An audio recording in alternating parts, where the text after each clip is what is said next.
30993. Dan teman kelompok saya, perkenalkan, nama saya Nur Sakina dengan NIM 2219109141. Perkenalkan, nama saya Lia Putin dengan NIM 2219209070. dan saya Darma Wali dengan NIM 22191091. Perkenalkan, nama saya Jabriani Karanjangin dengan NIM 2219209052. Perkenalkan, nama saya Dewi dengan NIM 2219200977. kami dari kelompok 7 akan mempresentasikan hasil tugas makalah kami yang berjudul Saluran Distribusi dan Strategi Saluran Distribusi. Bismillahirrahmanirrahim. Assalamualaikum warahmatullahi wabarakatuh. Di sini saya sebagai pemateri pertama, saya akan menjelaskan saluran distribusi dan saluran distribusi. Saluran distribusi adalah serangkaian organisasi yang sering bertanggung dan terlibat dalam suatu proses untuk menjadikan suatu barang atau jasa siap digunakan atau dikonsumsi. Strategi saluran distribusi merupakan salah satu strategi yang paling penting dalam strategi pemasaran dan perusahaan saluran distribusi. Adapun fungsi saluran distribusi informasi yaitu pengumpulan informasi penting tentang konsumen dan pesaing untuk merencanakan dan membantu perencanaan. Permation yaitu pengembangan dan penyebaran komunikasi persuasif tentang produk yang ditawarkan. Ordering yaitu pihak distributor memasang barang kepada perusahaan. Hilti yaitu perpindahan kepemilikan barang dari suatu organisasi atau orang kepada organisasi lain. Financing yaitu meminta dan memanfaatkan dana untuk biaya dalam pekerjaan saluran distribusi. Baik, saya akan melanjutkan materi dari pemateri pertama. Materi kedua yaitu macam-macam saluran distribusi. Adapun macam-macam saluran distribusi, yang pertama produsen ke konsumen, produsen ke pengecer ke konsumen, produsen ke pedagang besar, ke pengecer dan ke konsumen, produsen ke agen, ke pengecer ke konsumen. Yang nomor 5, produsen ke agen, ke pedagang besar, ke pengecer ke konsumen. Adapun produsen konsumen itu yaitu di mana bentuk saluran distribusi ini merupakan yang paling pendek dan sederhana karena tanpa menggunakan perantara. Produsen dapat menjual barang yang diinginkan melalui pos atau langsung mendatangi rumah konsumen. Nah, sedangkan produsen ke pengecer ke konsumen itu merupakan produsennya hanya melayani penjual yang jumlahnya besar kepada pedagang besar saja, tidak menjual kepada pengecer.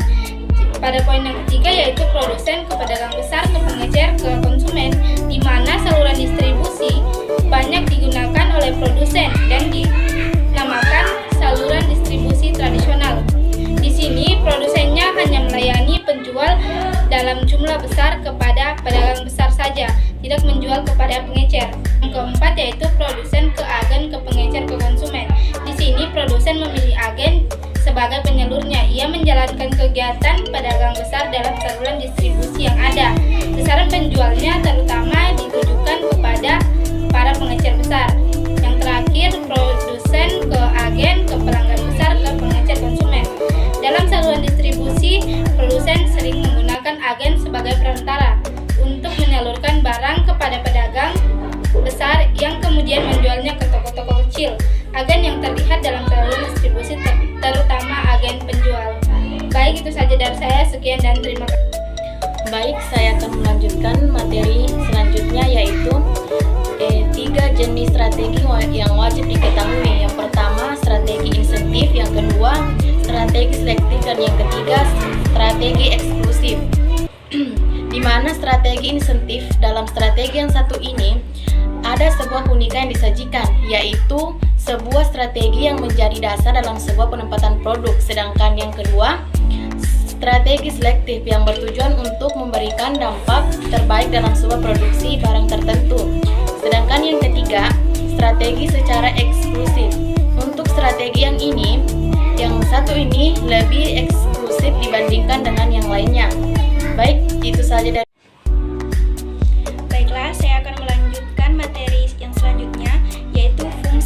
pokok distribusi. Fungsi pokok distribusi ada 5. Yang pertama, pengangkutan atau transportasi. Seiring bertambahnya jumlah penduduk, maka akan semakin bertambah pula kebutuhan suatu produk. Yang kedua, yaitu penjualan atau selling. Dalam bidang pemasaran barang, kegiatan menjual suatu produk oleh produsen akan selalu ada. Yang ketiga, yaitu pembelian atau buying.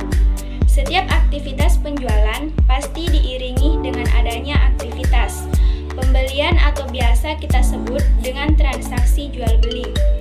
Yang keempat, ada penyimpanan atau storing.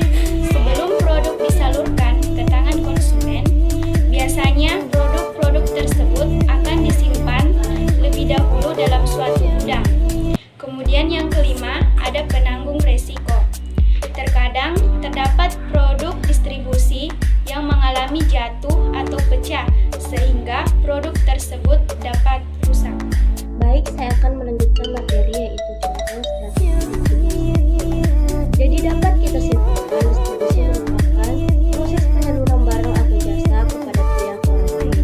Contoh dalam bisnis strategi distribusi adalah 1. Distribusi lokal. Dengan penerapannya, maka bisnis yang dijalankan akan semakin maju tanpa adanya kendala. Strategi yang satu ini memungkinkan produsen atau pengelola bisnis menerapkan berbagai jenis distribusi yang tersedia dalam skala lokal.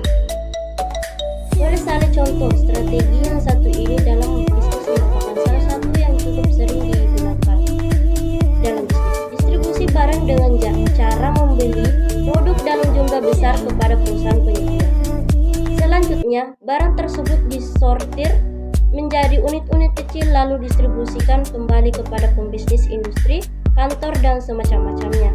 Sekian dan terima kasih. Adapun kesimpulan dari materi kami yaitu saluran distribusi merupakan suatu kelompok perantara antara yang berhubungan erat satu sama lain dan yang menyalurkan produk-produk kepada pembeli. Sedangkan menurut Philip Kotler mengemukakan bahwa saluran distribusi adalah serangkaian organisasi yang saling tergantung dan terlibat dalam proses untuk menjadikan suatu barang atau jasa siap untuk digunakan atau dikonsumsi.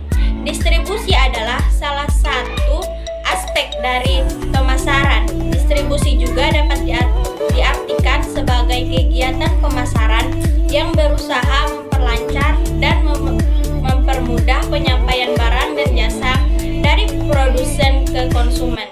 Distribusi dilakukan sehingga penggunaannya sesuai dengan yang diberikan. Itulah tadi hasil diskusi kami, hasil pemaparan materi kami. Lebih dan kurangnya mohon dimaafkan. Saya selaku moderator pamit undur diri. Wabillahi taufiq wal hidayah.